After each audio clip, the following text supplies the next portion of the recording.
여호수아의 마지막 설교입니다. 여호수아의 마지막 설교가 아니라 하나님이 여호수아를 통하여 주시는 마지막 설교였습니다. 여호수아는 말씀을 준비해서 자기가 준비했던 말씀을 전했던 것이 아니고 하나님이 여호수아에게 마지막으로 그가 죽기 전에 이스라엘 백성들에게 당부하고 싶은 간곡한 메시지가 있었습니다. 하나님이 이스라엘 백성들에게 간곡하게 부탁했던 메시지의 핵심은 두 가지였습니다. 첫째는 내가 누구인지를 너희들이 깊이 알면 좋겠다. 하나님에 대한 이야기를 하나님이 직접 하셨고요. 두 번째는 너희는 하나님을 섬기라, 나를 섬기라고 하는 섬김에 관한 메시지가 핵심이었습니다. 여호수아는 하나님에 대한 이야기를 전하면서, 아니 하나님 자신이 여호수아를 통하여 그가 누구인가를 전하면서 지난 시간에 24장 1절부터 4절까지 세 부분에 대해서 이야기를 했습니다. 하나님에 대한 세 가지 모습을 강조했고요. 오늘 읽은 본문 말씀을 통하여 또 하나님에 대한 세 가지 부분을 강조하고 있습니다. 첫 번째 부분은 무엇이었냐면 지난 시간의 모습을 보았을 때요, 놀라운 하나님의 부르심이었습니다. 하나님의 부르심 그랬죠. 하나님이 아브라함을 부르셨을 때에 아브라함이 잘한 것을 많이 이야기할 수 있었을 것입니다. 왜냐하면 이것이 마지막 설교였으니까요. 여러분, 조상에 대한 이야기를 하겠다고 하면 마지막 죽기 전에 조상에 대한 이야기를 할 때는 우리 조상이 어땠는지, 우리의 가문이 어땠는지 가문에 대한 자랑을 쫙 늘어놔야 할 것 같은데 가문에 대한 자랑은 다 빼버리시고 하나님이 아브라함에 대한 이야기를 하면서 한 가지를 딱 부각시키셨습니다. 그것은 아브라함이 우상 숭배할 때에 내가 너를 불러냈다. 어디서부터 불론받았는지를 이야기를 하면서 그것은 바로 죄인 되었을 때 불렀다고 하는 부분을 강조하셨습니다. 하나님이 아브라함을 특별하게 만드신 것은 아브라함이 특별해서가 아니라 하나님이 특별하셨기 때문에 하나님이 아브라함을 그렇게 부르셨다고 하는 부르심에 관한 부분이었습니다. 그 다음에 두 번째 부분에서 나왔던 것은 무엇이었냐면 성화 혹은 하나님의 축복에 있어서는 많은 시간이 필요하다는 것을 이야기하셨어요. 믿음의 여정은 긴 시간을 통하여 이루어지는 모습을 보여주었습니다. 하나님이 아브라함을 통하여 너의 자손들이 바다의 무수한 모래와 같이 하늘의 별과 같이 내가 너희를 축복해 주겠다고 하나님이 약속을 하셨는데 아브라함은 25년 기다려갖고 가졌던 그의 사라를 통해서 가졌던 자녀는 하나밖에 없었습니다. 25년 기다려서 한 명 갖게 됐고요. 그 다음에 아브라함이 이삭을 갖고 난 이후에 이삭이 결혼을 했는데 아이를 갖지 못하는 거예요. 하나님이 축복을 해주시겠다고 약속을 하셨는데 말입니다. 그래서 또 다른 20년이라는 긴 시간을 통하여 쌍둥이를 가지게 되고 손주 둘밖에 없었습니다. 아브라함의 삶 속에 45년 동안에 그가 가졌던 자녀는 셋이었습니다. 아들 하나, 손주 둘. 그럼에도 불구하고 하나님의 약속은 무엇이었습니까? 아브라함의 자손을 통하여 하나님이 축복해 주실 것이고 수많은 민족이 나올 것이라고 하는 축복을 주었습니다. 여러분, 우리가 믿음의 여정을 가는 것은 우리의 현실과 다른 모습을 많이 보게 됩니다.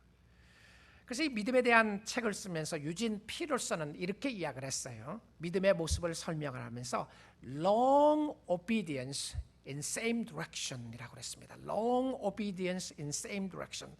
한 방향을 향한 순종이 있는데요, 한 방향을 향하여 긴 여정의 순종이었다. 이 성도에 가는 길은 한 방향밖에 없는데 믿음의 여정이죠. 그 믿음의 여정을 걸어가는데 필요했던 것은 long obedience, 긴 순종, 오랜 순종이 필요했다고 하는 것을 이야기해 주고 있습니다. 이것이 믿음의 모습이었어요. 세 번째로 하나님이 보여주었던 것은 하나님의 신비한 인도하심이었는데요, 그 신비한 인도하심은 세상적인 것과 전혀 맞지 않는 모습을 보일 때가 너무 많습니다.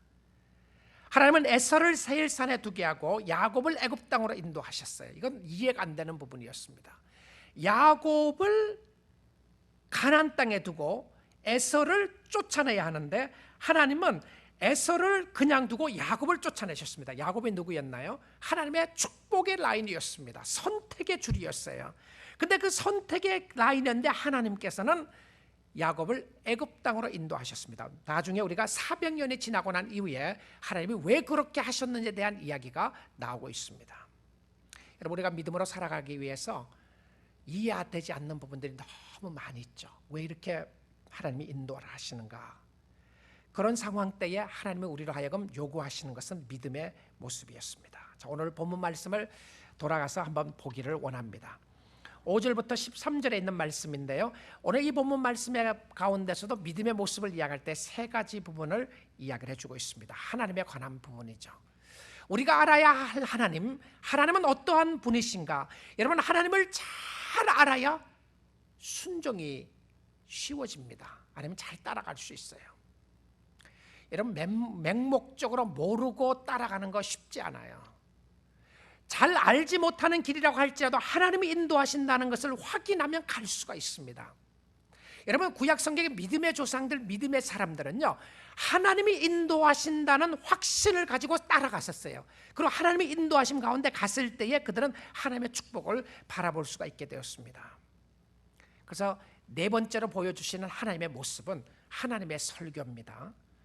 오늘 이 본문 가운데 주시는 첫 번째고요, 전체적으로 보게 되면 네 번째입니다. 그것은 무엇이었냐면 하나님의 능력이었습니다. 하나님은 능력의 하나님이시라는 것을 보여주십니다.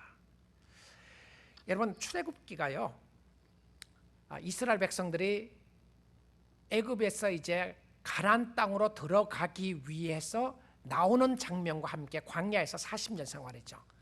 그래서 출애굽기, 레위기, 민수기, 신명기, 우리 창세기까지 포함해서 이것을 모세오경이라고 그러잖아요. 모세오경이라고 이야기하는 것은 모세를 통하여 쓰셨던, 모세가 쓴 율법책이었습니다. 하나님의 법에 관한 부분이었어요. 그런데 출애굽기, 레위기, 민수기, 신명기가 구약 성경에 굉장히 중요한 법의 모습으로 나오는데, 그 법으로 기록되어 있는 출애굽기, 레위기, 민수기, 신명기가 참 많은 부분입니다. 그런데 하나님은 이 네 권의 책을 설명을 할 때에, 요약을 할 때 한 단어로 요약을 했어요. 이 네 권의 긴 내용의 책을 한 단어로 요약을 하면서 하나님이 뭐라고 요약했냐면 그것은 바로 능력이라고 하는 단어였습니다. 능력. 하나님이 능력을 보여주시기 위한 하나님의 계획이었다는 것입니다. 하나님은 능력의 하나님이시다. 하나님의 능력을 보여주시기 위한 것이다. Power of the Lord, Power of God. 하나님의 강권적인 능력의 역사를 보여주기 위한 것이었는데, 그 능력의 역사를 설명하기 위해서 하나님이 무엇을 들어서 설명을 하는가? 이게 굉장히 중요한 모습입니다. 여러분, 하나님이 능력의 모습을 드러내려고 했더라면 많은 부분들을 할 수 있었을 것 같아요. 아브라함이 100세의 아들을 가진 건 능력의 역사였죠. 그렇죠.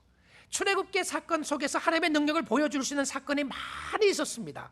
근데 이 출애굽 사건을 통해서 하나님의 능력을 보여주었던 장면을 두 가지 사건으로 딱 설명을 해요.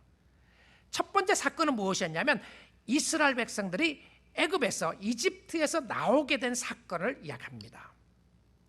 근데 바로 왕이 이스라엘 백성들을 보낼 리가 없었죠. 장정만 그때 50만이라고 그랬는데요, 50만하고 아이들하고 수많은 백성들이 이제 나오게 되는데요, 그 나오게 되는 수많은 백성들을 노예로 쓰고 있다가 어떻게 보낼 수가 있겠습니까?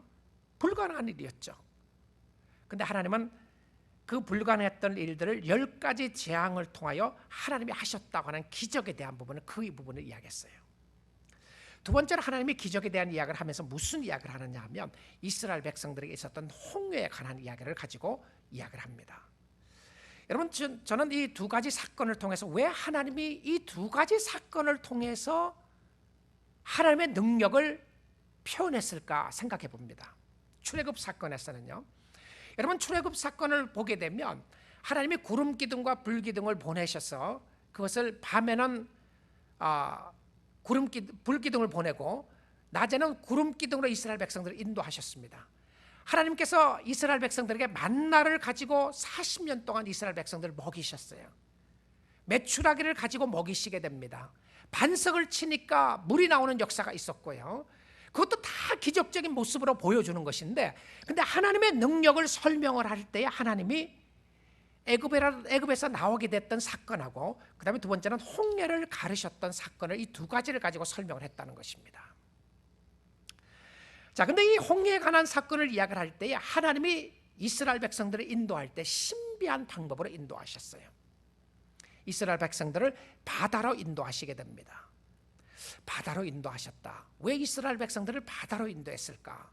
이스라엘 백성들은 도저히 이해할 수 없는 하나님의 모습이었습니다. 바다로 인도하고 나서 이스라엘 백성들의 거기서 진을 치고 기다리라고 그럽니다. 그러면 그들의 자연적인 생각은 무엇이었느냐면 그 다른 방법으로 나갈 수 있는 바다를 지나가는 생각을 한 것이 아니고 하나님이 다른 길로 인도하실 것인가 보다라고 그들은 생각을 했었겠죠. 근데 바다로 인도하고 난 이후에 하나님께서 하셨던 모습은 무엇이었냐면 애굽 군대가 쫓아오도록 했습니다. 근데 출애굽기 14장에 보게 되면 애굽에 있는 바로의 군대를 이야기를 하면서 바로가 특수부대 병거 600대가 쫓아오게 됐다고 이야기합니다. 병거 600대.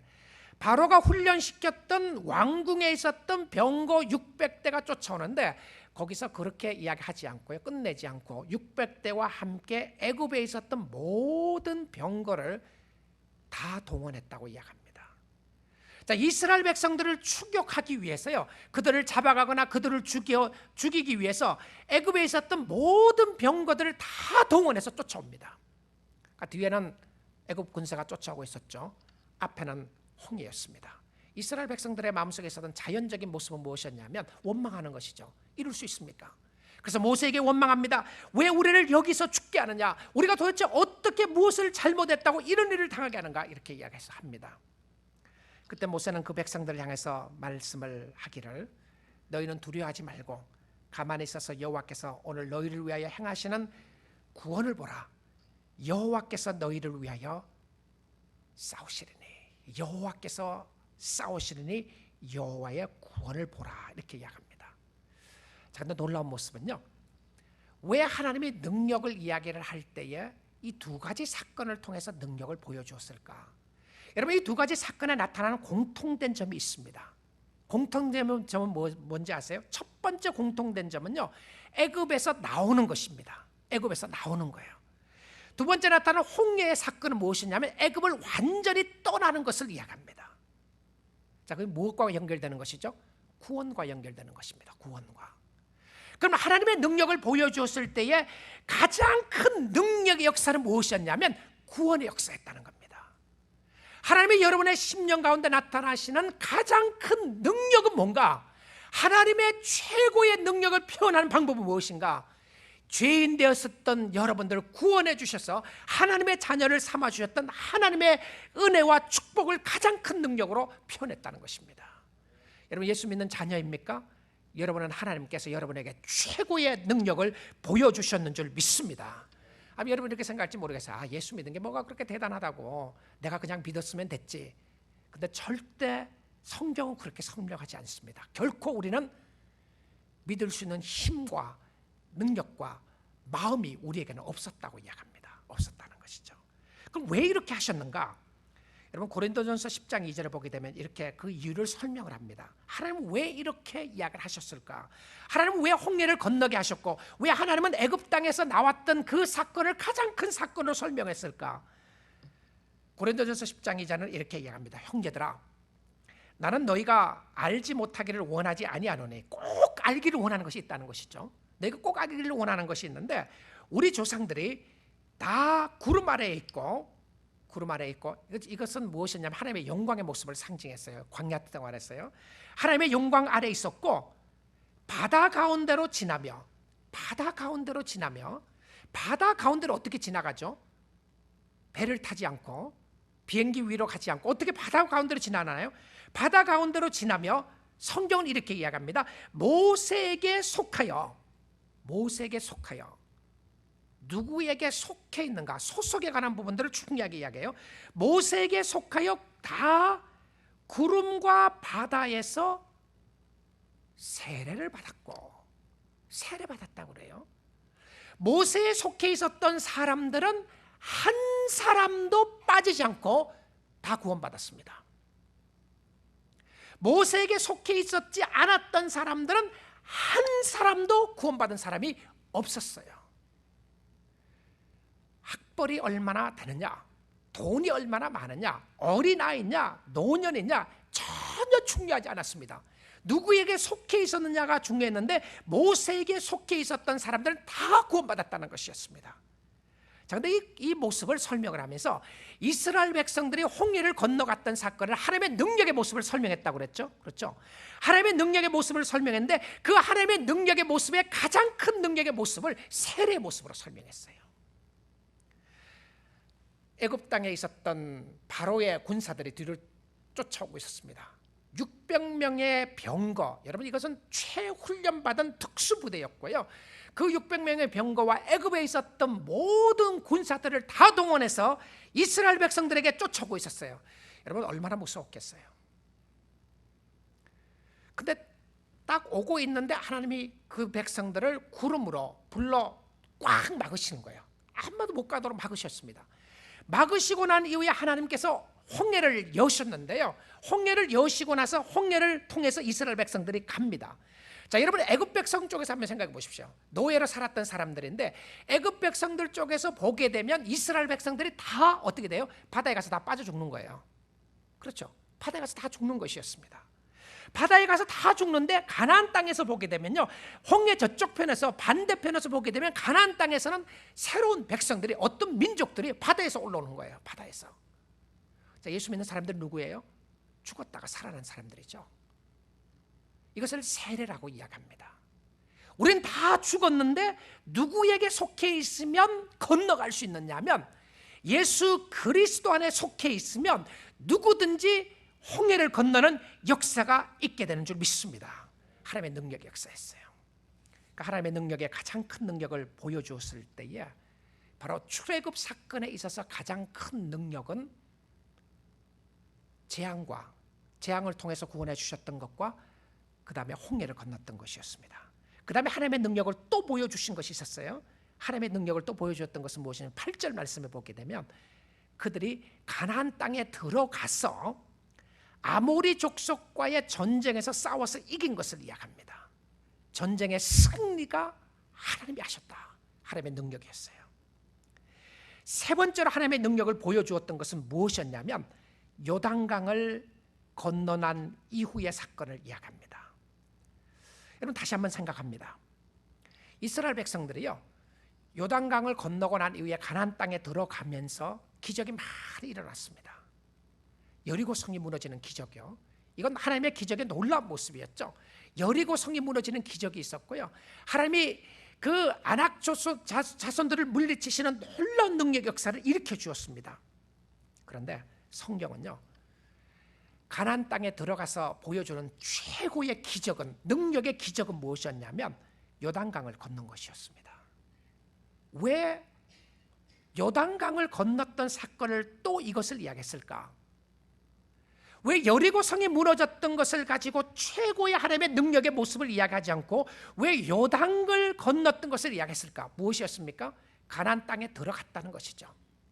가나안 땅에 들어갔다고 하는 것이 구원의 가장 중요한 핵심이었고요, 하나님의 능력의 가장 중요한 핵심이었습니다. 여러분이 예수를 믿는다고 하는 그 자체가 하나님만이 하실 수 있는, 하나님이 주시는 여러분의 최고의 선물이었고 능력의 역사인 줄 믿습니다. 하나님의 능력, 하나님이 나에게 능력을 역사하신지 아닌지 어떻게 아는가? 여러분 예수 믿으면 하나님의 최고의 능력, 가장 큰 능력이 여러분의 심령 가운데 함께 하시는 거예요. 자, 그런데 하나님의 능력으로 인도함을 받은 백성들은 하나님이 그 백성들을 보호하시고 축복하십니다. 축복하세요. 믿습니까? 하나님이 보호하시고 축복하세요. 자, 그런데 하나님의 축복과 보호에 대해서 이야기하려면 이야기해야 될 요소들이 많이 있어요. 저는 하나님의 보호와 축복에 대해서 이야기를 한다면 저는 노아의 사건도 이야기할 수 있을 것 같아요. 방주를 지어서 방주 속에 있었던 노아의 자손들을 하나님이 어떻게 축복하시고 보호하셨는가? 하나님의 축복을 이야기하려면 아브라함을 이야기할 수도 있었을 것 같아요. 아브라함이 어떻게 축복을 받았는가? 하나님의 축복을 이야기하려면 이삭을 이야기할 수도 있었을 것 같습니다. 아니 야곱을 이야기할 수도 있었을 것 같아요. 아니 하나님의 축복을 정말 이야기하고 싶었다면 요셉을 이야기할 수 있었을 것 같아요. 근데 하나님은 이스라엘 백성들에 있었던 믿음의 조상들에 관한 이야기를 싹 다 빼버리셨습니다. 그리고 난 이후에 믿음의 조상된 아브라함의 조상된 이스라엘 백성들이 어떻게 축복을 받은 백성이 되었는가에 대한 이야기를 할 때에 누구에 관한 이야기를 하나님이 하셨느냐 하면요, 놀랍게도 발람과 발락에 관한 이야기를 하고 있다는 사실입니다. 이거 놀라운 모습이에요. 왜 그러냐면 하나님이 왜 발람과 발락의 사건을 가지고 이야기했을까? 자, 발락이라고 하는 사람은 모압 땅의 왕이었습니다. 이방 왕이었다는 것이죠. 자, 이방 왕이었는데 발람이 모압의 왕이었고, 발람은 누구였냐면 그 당시에 유능한 그 땅의 점쟁이였습니다. 선지자였다는 것이죠. 근데 하나님 믿는 선지자가 아니고요, 하나님을 믿지 않는 모압 땅의 선지자였습니다. 점쟁이인 거죠. 가장 유능했던 점쟁이였는데 왕이 가장 신뢰하는 사람이었고요. 그래서 이 왕이 발락이 발람을 불렀어요. 여러분 헷갈리죠? 누가 누군지. 저도 헷갈렸어요. 아까 조금 전에요. 이 발락이 왕이었는지 발람이 왕이었는지, 하여튼 둘 중에 하나는 왕이고 둘 중에 하나는 선지자입니다. 자, 발락이 왕이었죠. 이제 발락이 발람을 부릅니다. 불러서 뭐라 그랬냐면, 이스라엘 백성들이 온다는 소식을 듣게 됐는데, 소리를 듣는데, 너는 내가 돈을 많이 줄 테니까 너는 가서 이스라엘 백성들 저주해라. 그래서 저주하러 가는 거예요. 가는 길이었습니다. 가는 나귀를 타고 가는 길에 나귀는 하나님의 천사를 본 거예요. 이 신기하죠? 진짜 보아야 할 사람은 보지 않고요, 보지 말아야 할 동물이 봅니다. 그만큼 무엇을 가르쳐 주나요? 선지자가요, 세상의 선지자가 뭐라고요? 보지 못한다는 걸 보여주는 겁니다. 그 사람들 이야기가 틀렸다는 거 보여줘요. 아이, 목사님 그런 소리 하지 마십시오.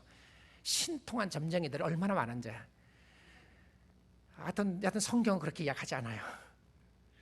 자, 그런데 3번이나 보다가 이제 나귀가 길을 막고, 그 천사들이 길을 막고 서 있는 모습을 보니까 안 가니까 이 주인이 나귀를 막 채찍을 했어요.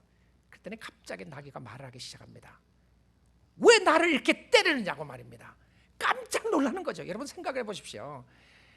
이게 이솝의 우화에 나오는 이야기들이지 이게 믿을 수 있는 이야기냐? 에? 여러분 성경에 에덴 동산에서 뱀이 이야기하고 난 이후에 동물이 이야기한 유일한 사건입니다. 근데 동물이 이야기할 때 누구하고 이야기했다고요?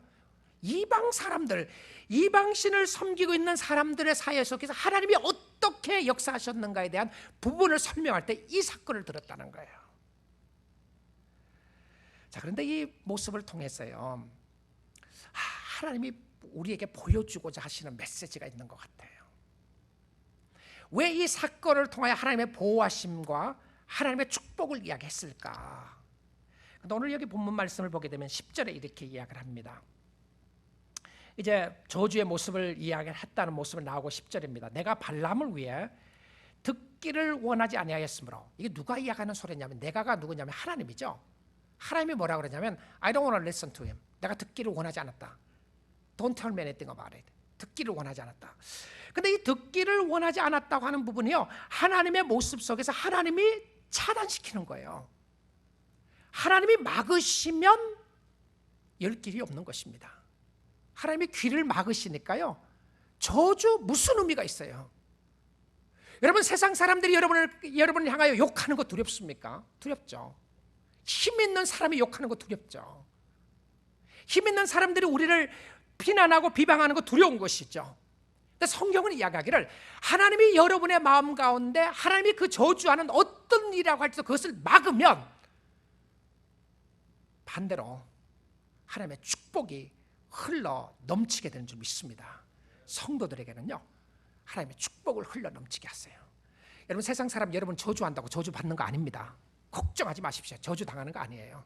하나님이 막으시는데 무슨 하나님의 축복하시겠다고 여러분에게 말씀하시는데 무슨 저주가 임하겠어요? 저주 임하지 않습니다. 혹시 이런 일을 하다가 벌 받으면 어떻게 하는가? 여러분 하나님 앞에 있을 때에 죄에 대한 어떤 치료는 있을 수 있어요. 그것은 여러분을 성화시키기 위한 모습은 있을 수 있을지 몰라도 하나님이 여러분을 심판하거나 여러분 저주하거나 그런 일 없습니다. 하나님은 사랑하는 자녀들에게 결코 그렇게 하지 않아요. 대신 오늘 성경은 뭐라고 이야기를 하느냐면 10절에요. 듣기를 원하지 아니하였으므로. 야, 하나님이 대단하시죠. 이방 사람들이 이야기하는 것도 하나님의 귀에 다 들리는데 하나님이 안 듣겠다고 작정한 거예요. 그리고 나서 뭐라 그랬냐면 그가 오히려 너희를 축복하였고, 근데 이 그가 너희를 오히려 축복하였다고 하는 표현을 영어 성경에 이렇게 썼어요. So he will bless you. he가 발람이죠. He bless you again and again, again and again. 계속해서 그가 축복을 했다. 아니 사실 이방 선지자가 축복한 게 무슨 의미가 있겠어요? 하나님의 의도가 무엇이었나요? 하나님이 축복하시고자 하시면 축복이 임하는 것이고, 하나님이 함께하지 않으시면 뭐든지 이루어질 수 없는 것입니다. 세상에 그 어떤 것이라고 할지라도 하나님이 보여주시는 것은 무엇이었냐면, 세상에 힘 있는 사람이라고 할지라도, 세상의 풍습과 세상의 방법이라고 할지라도 하나님 손 아래 있다고 하는 것을 보여주시는 것이었습니다. 하나님이 여러분을 축복하시고 여러분을 인도하시고 여러분을 이끌어 주시는 하나님이신 줄 믿습니다. 그래서 그 하나님 안에 평안을 찾으세요. 그 하나님 안에 기쁨을 찾으십시오. 세 번째로 하나님이 보여주시는 모습은 무엇이었냐면, 하나님은 필요를 공급해 주시는 하나님이십니다. 13절입니다. 13절에 보게 되면 내가 또 너희가 수고하지 않은 땅과 너희가 건설하지 않은 성읍들을 너희에게 주었더니 너희가 그 가운데 거주하며 너희는 또 너희가 심지 않은 포도원과 감람원의 열매를 먹는다 하셨느니라. 여러분, 이 말씀을 한번 보십시오. 이스라엘 백성들에게 하나님이 말씀하시는 것은 내가 다 했고 내가 다 할 것이다라고 이야기하는 것입니다. 그들이 수고하지 않는 땅, 건설하지 않는 성읍, 심지 않는 곳에서 포도원과 감람원의 열매를 먹었다고 이야기합니다. 여러분, 7절 말씀 끝에 보게 되면 너희가 많은 날을 광야에서 거주하였느니라. 수많은 시간을 통하여 광야에서 거주했는데 그 광야 생활이 끝나고 나니까 어디로 인도하셨나요? 가나안 땅으로 인도하셨던 것이었습니다. 가나안 땅에서는 하나님이 축복의 모습을 쏟아 부어 주시는데요, 이 가나안 땅의 축복의 모습을 잘 표현했던 것이 13절입니다. 너희들이 한 것이 아무것도 없다. 내가 다 했다. 여러분의 삶 속에 특별히 구원의 역사에 있어서요, 하나님이 여러분 이곳까지 인도하시고 하나님을 섬기게 해주시고 하나님을 사랑하게 해주시고 하나님이 은혜를 주신 것은 전부 다 하나님이 하시는 것인 줄 믿습니다. 여러분의 심령 속에 하나님을 인정하시고 하나님을 바라보십시오. 하나님을 바라보면 기쁨이 있어요. 감사가 있어요. 저는 오늘 일부 예배 끝나고 난 이후에 우리 성도님이 연세 드신 분이 나가셔서 다과하는 가운데 그 이야기를 하시는 거예요. 목사님, 내 일주일 동안에 가장 기쁜 날이, 가장 즐거운 날이 교회 오는 날입니다. 이제 하루 이틀 교회 오신 분이 아니고요, 오랫동안 다니신 분이 그 소리를 하시는 거예요. 일주일 중에서 가장 기쁜 날이 교회 온 날. 제가 너무 기뻤어요. 정말 정말 축복된 말씀이네요. 제가 그 이야기를 성경 보는데 치열했더니, 목사님, 그래요. 내가 일주일에 교회 오는 날이 가장 기쁜데, 내가 당이 있는데 교회 오고 그 주일 교회 오고 나서 봉사하고 열심히 봉사하고 집에 가서 월요일 날이 당이 가장 떨어지는 날이에요. 근데 주일날 교회에서 아무리 쌀밥을 먹어도 괜찮아요. 쌀밥 먹어도 괜찮습니다. 또 너무 많이 먹고 또 수하면 곤란할 테니까요. 마음에 기쁨이 있다는 것이죠. 마음의 평강을 이야기했어요. 하나님이 주신 은혜와 평강을 이야기했습니다. 하나님은 사랑하는 자녀들, 사랑하는 백성들을 얼마나 축복하시고 위로하시고 인도하시는지 모르는데요, 그것이 누군가? 여러분입니다. 하나님은 이스라엘 백성들에게 마지막으로 선포해주고 싶었던 모습이, 자신에 대한 마지막 모습은 내가 너를 보호하고 있고 내가 너를 지키고 있고 내가 너를 지금까지 인도했다. 하나님 인정하십시오. 여러분의 삶 속에 하나님 인정하세요. 내가 일한 거는, 지금 내가 잘 살게 된 거는, 내가 부자가 된 것은 내가 열심히 일해서 그런 것이지, 그렇게 생각하실 수도 있을지 모르겠어요. 근데 성경은요, 하나님이 일할 수 있는 능력을 주셨고 하나님이 돈을 벌 수 있는 능력을 허락해 주셨다고 이야기합니다. 여러분, 섬기는 것, 다른 사람을 섬기고 주님을 섬기는 것 하나님이 하신 것이었습니다. 자, 근데 이 하나님이 이렇게 놀랍게 축복해 주셨는데, 여러분 좀 궁금하지 않아요? 하나님이 이렇게 놀라운 축복을 해주셨는데 그럼 도대체 내 삶은 뭔가? 나는 쓰러지기도 하고 많이 넘어지고, 나는 좀 가난하기도 하고, 좀 더 부자가 됐으면 좋겠는데 안 되고, 나는 몸이 아프기도 하고, 나는 갈등 속에 거하기도 하고, 나는 가정에 문제가 있고 우리 자녀들에게 문제가 있고 어려움이 있고, 여러 가지 보면서 도대체 나는 뭐냐? 하나님의 축복이 도대체 어디 있는가? 혹시 그런 생각 드시는 분 없으세요?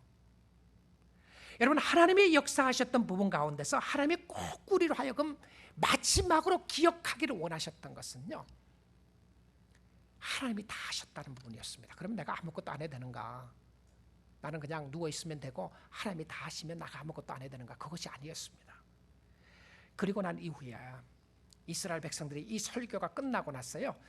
여호수아의 마지막 설교가 끝나고 나면 헌신의 시간을 갖게 되는데 그들이 헌신하고 결단합니다. 근데 그 결단하고 난 이후에 여호수아가 죽게 돼요. 여호수아가 죽고 난 이후에 시작되는 것이 무엇이었냐면 사사기입니다. 여러분, 여호수아가 죽으면서요, 여호수아가 석세서를 임명하지 않습니다. 하나님이 후계자를 세우라고 그러지 않아요. 놀랍죠? 모세는 여호수아를 후계자로 세웠는데 후계자로 세우지 않고 사사기서는 그냥 시작됩니다. 근데 그 사사기서를 그냥 시작하면서 하나님이 보여주었던 것은 무엇이었냐면, 이제 너희들이 가나안 땅에 들어왔으니까 내가 너의 주인이야. 내가 너의 왕이야. 내가 너를 여기까지 인도했고 다 했기 때문에 너는 나만 의지하고 믿고 따라오라고 그랬어요. 그래 다 주셨습니다. 근데 이스라엘 백성들은요, 좀 살아나가다가 하나님 잊어버린 거예요. 그리고 자기가 잘나서 잘난 줄로 생각합니다. 자기가 열심히 해서 된 줄로 생각하는 거예요. 하나님을 잊어버리니까 뒤에 하나님을 섬기지 않고 우상을 섬기는 거예요. 우상 섬기 보니까 재밌었어요. 우상이 다 들어주는 것 같았어요. 그 하나님을 잊어버립니다. 여러분, 그 사이클이 반복되는 것이 사사기의 연속이었습니다. 우리는 사사기의 그런 모습들이 우리의 삶 가운데 계속 있어요. 그 가운데서 오늘 주일 예배를 통하여 하나님이 우리의 삶 가운데 회복하기를 원하시는 것은 무엇이었냐면, 완벽하게 준비하시고 인도하시는 하나님을 신뢰하고 하나님을 의지하라는 것이었습니다. 오늘 이 아침 시간에 이 말씀을 들으면서 하나님을 의지하시고 하나님을 사랑하고 섬길 수 있기를 원합니다. 전적으로는 우리의 힘을 의지하지 말고 하나님의 인도하심을 의지하고 따라가십시오. 여러분의 힘을 빼십시오. 그리고 하나님을 신뢰하십시오. 여러분, 마음대로 뜻대로 안 될 때가 있습니까? 그때야말로 하나님을 의지할 수 있는 좋은 때입니다. 하나님을 신뢰할 때입니다. 위대하신 하나님, 여러분에게 놀라운 구원을 베풀어 주신 능력의 하나님, 그 하나님이 여러분의 아버지가 되신다면 오늘 여러분의 힘을 얻고 용기를 얻고 앞으로 나갈 수 있는 축복이 함께 하실 줄 믿습니다. 하나님은 왕벌을 미리 보내셔서 이스라엘 그 가나안 땅에 있었던 왕들을 물리치게 해주셨습니다. 하나님 미리 보내시고 인도하셔서 그것을 이끌어 주시고 축복해 주시는데, 그분이 여러분의 아버지십니다.